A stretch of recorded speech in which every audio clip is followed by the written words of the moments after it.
Well, hello, friend, and welcome to another episode of Van Life Living in the Ark. I'll tell you what, I'm out here on a beautiful day down at the Northeast River, and I'll tell you, I'll put a photo of it at the end. I got a picture of the new Loch Ness Monster down at Northeast. Kind of funny. I never seen it there before. It looks like it might be a piece of wood somebody put up there intentionally. I'm not sure, out in the water. I can't tell, but it looks like it ought to be a Loch Ness Monster the way it is.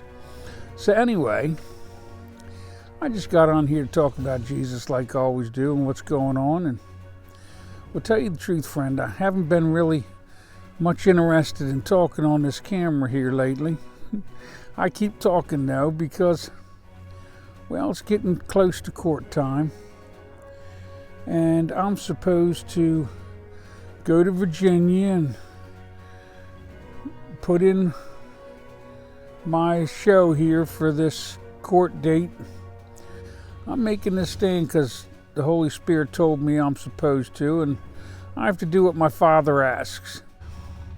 When I started this adventure, when the Holy Spirit told me to buy that truck and move into it and move to Virginia, I thought everything was going to go a lot different than what it has. You know, I thought that I was going to do a little bit of traveling in my truck. I had no idea that in the end I was going to end up finding myself in court battling these corporations. But you know, he had to train me on how to listen to him because, to tell you the truth, friend, I've been quite stubborn my entire life. And to get to know the Holy Spirit takes some getting to know, and I've been doing a lot of studying on Jesus, and I know him very well, and I know in my heart that I'm doing the right thing. So when I was taking off, I was thinking I was going to live in that van and things were going to go completely different than the way they have. And now once I go to court against those corporations, well, let's just say that'll put me out from behind the woodwork. And not that anybody else will listen, but those corporations will sure know my intentions. So I imagine, if God willing, I'll have a little while to live, but I'm willing to trade everything to do what the Holy Spirit asks of me. And it's not right. Our children are getting murdered, and we're doing nothing about it. And this nation is dying of corporate cancer because these corporations are not only making the laws for themselves, but for us too. And we can't allow this to happen in this nation. And the media won't talk about it because BlackRock, Vanguard, and State Street own all the media companies.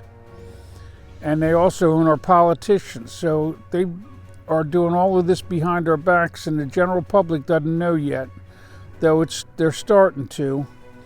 And if we don't get some Jesus up in the air, if we don't find some light, when this all goes down, it's going to be an ugly looking thing. So I'll tell you, I'm willing to trade my life to see to it that our children get a little longer in the light. Because this is nonsense what we've let go on in this nation, and I'm just not going to have it. My father told me that this was my job, that I'm supposed to stand. Now, I've been trying to talk to everybody about it, but nobody will listen to me. Everybody wants to call me crazy, and nobody wants to look because they're too scared. And I don't blame you, friend, if you're too afraid to look. But it doesn't change the fact it's happening. And these corporate riders have been building underground arcs. And if you don't know it, this fiat system of money they have going on has failed every time since Rome. There's an entire history of it. I will put right here a video about changing world order. And it's about the principles of changing world order, and it gives you the history of what has happened every time since Rome when we created a money system like this and went off the gold system. But this time, corporations, before it was always people, even though there was corporations, they weren't publicly traded. Friend, there is no accountability to those corporations whatsoever. They are murdering us with our own money. Our stocks have become our bonds. Now, Revelation told you all about this. It told you that we would that this thought of Satan is what is not yet is. And we would manifest it flesh, and we did in a publicly traded corporation. All it is a set of laws on paper. They don't exist, friend. Yet, because the Supreme Court decision, Citizens United versus the FCC, gave them the rights of United States citizens, they now control our government. Our politicians are nothing but puppet on strings. They have all the money, and they buy them and sell them like a commodity at the local market.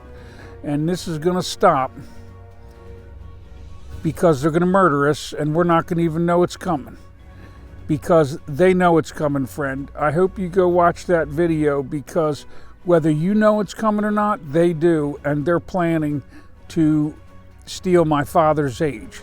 So understand that this was, in Revelation, it talked about that Satan would try to steal my father's age. It was talking about the riders of the beast, the riders of these public corporations that have decided that their money is more important than our lives. And you can't tell me that they haven't known for a long time where this was going, because they have all the money, all the power, and all the knowledge.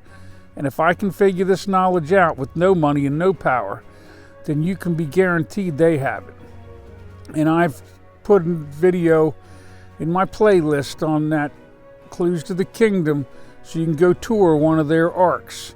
It costs $1 million a person to get a seat on that ark. It's only for people that are super rich. They've got an underground swimming pool that they're going to be in while our children murder each other. That's the kind of stuff that's going down, and it's not going down if I'm living, friend.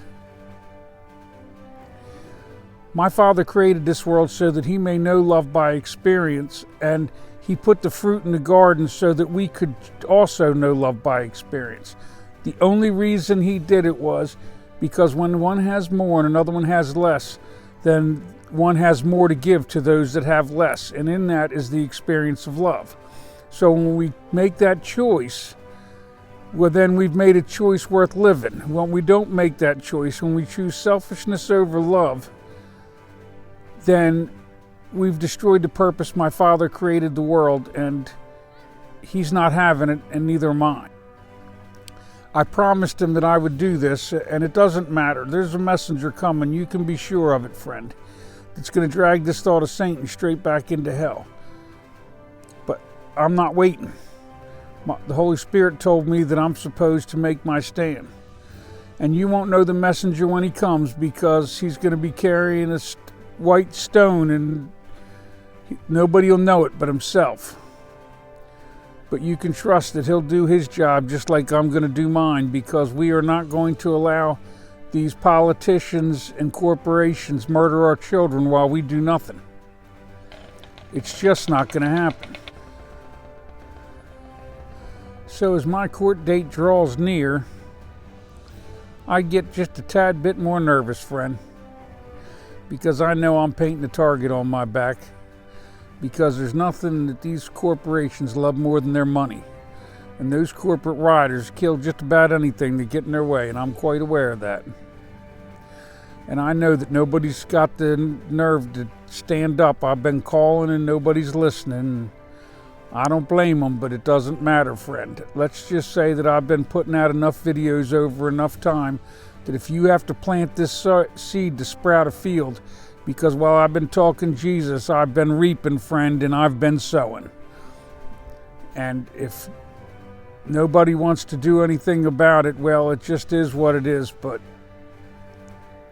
I'm going to tell you something right now. If Christ were to return, I would rather be in prison when he finds a Christian nation worshiping its corporate gods, because that might be the only reason he doesn't condemn you to the fire, friend.